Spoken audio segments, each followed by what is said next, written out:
Na mtazamaji wangu, kama kawaida tumekutana tena kwenye Afrika Leo, na leo bwana, nimekuletea simulizi ya shujaa aliyewahi kutokea hapa katika nchi yetu ya Tanzania, shujaa ambaye alifanya makubwa, shujaa ambaye alikuwa na kauli inayosema ni hapa kazi tu. Si mwingine bali ni John Pombe Joseph Magufuli. John Pombe Joseph Magufuli alikuwa ni mtu ambaye ni mzuri kwa wale ambao watu wa hali ya chini. Yeye ndio watu walikuwa akiwathamini thamani ya hali ya juu, kwa sababu hawa ndio wanaosimamisha nchi, hawa ndio wapiga kura, hawa ndio kila kitu, hawa ndio wanaonyanyua nchi.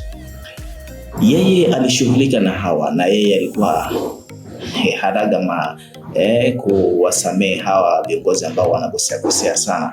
Wakiambia watengeze barabara, wao wanakula pesa, wanatumia nusu ya pesa ambayo wanapewa kimradi, ile baki yote wanatumia kwa ajili ya maisha yao binafsi. Viongozi ambao ni wanafiki, alikuwa akiwapiga marungu sana hawa. Joseph Pombe Magufuli ambaye ni rais aliyefariki kwa maradhi ya moyo kama ilivyokuwa imetolewa taarifa na rais wa sasa, Rais Samia Suluhu Hassan. Twende tukaangalia historia yake fupi, alafu tukija tumuelezee ni mtu wa aina gani huyu Rais John Pombe Magufuli kwa uchache tu.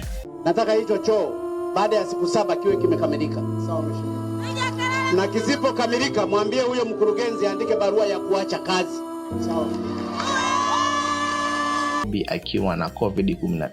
Wengi walihisi aliyetaja hapo ni John Pombe Joseph Magufuli. Wanasiasa wa upinzani Tundu Lissu alidai ameambiwa na watu ambao tajwa kuwa Magufuli ndiye aliyetibiwa katika hospitali ya Nairobi na kwamba kuna mipango ya kumhamisha Uhindini. Lissu aliongeza baadaye kwamba Magufuli aliaga dunia mnamo tarehe 10 Machi. Usiku wa tarehe 17 Machi 2021, makamu wa rais Samia Suluhu Hassan alitangaza kuwa Magufuli alifariki dunia mnamo saa 12 kwenye hospitali ya Emilio Nzena jijini Dar es Salaam alipokuwa anatibiwa. Haukuelezwa ugonjwa uliosababisha kifo chake, lakini alisema marehemu aliwahi kuwa na matatizo ya moyo kwa miaka 10.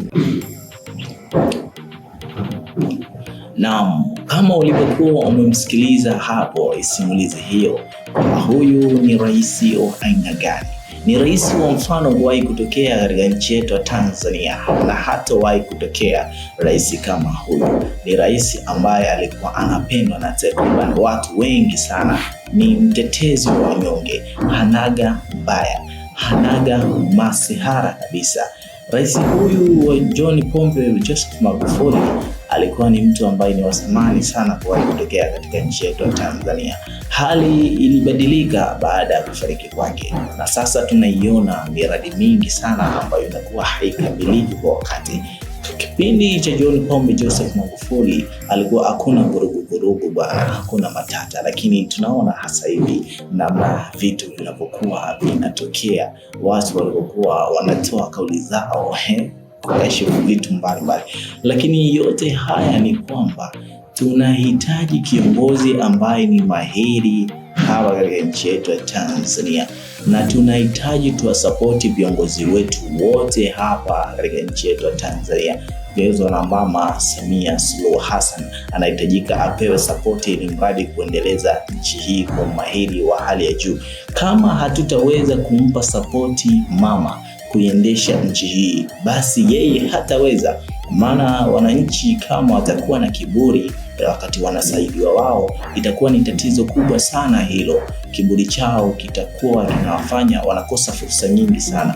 Mama ni mtu ambaye alikuwa anaunganisha Tanzania na sehemu mbalimbali sana. Tumemwona akitembea huko Dubai, Qatar, sehemu mbalimbali. Nia ni kuiunganisha nchi katika fursa mbalimbali, ili mradi tupate kile kipato ambacho tunahitaji, tupate ajira tulizokuwa tunahitaji, na tupate mafanikio makubwa sana, na pengine nchi yetu kuwa nchi tajiri duniani kuwahi kutokea, na tunaona kwamba nchi tajiri ambazo duniani kwa sasa zipo zinakuwa zinafanya hichi kitu, zinaungana na watu na nchi mbalimbali ili mradi kuendelea sekta ya uchumi. Mfano mzuri ni China. Tumeiona sasa hivi Tanzania imekuwa na Wachina wengi sana. Huu ni muungano kati ya China na Tanzania, na hawa Wachina kuja kufanya kazi hapa hawajakuja tu bure bure, bali ni ule muungano ambao uliungana kati ya Tanzania